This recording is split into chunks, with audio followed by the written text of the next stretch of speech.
তোকে বলিনি ও ওখানে চিঠি পাঠাবি না? এবার হয়েছে তো, ও একজন বাদশা, তুই একটা জেলের মেয়ে, ও তোকে বিয়ে করে?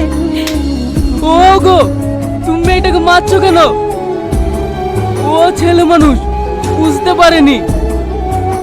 মারে, বিয়েটা হলো উপরওয়ালার ইচ্ছা। যার সঙ্গে যার লেখা আছে তার বিয়ে তার সঙ্গেই হবে, এ আর কেউ রোধ করতে পারবে না। এর জন্য তুই আর দুঃখ করিসনি। ঘরে বাইরে তোর পড়াইয়া হইলাম উদাসী।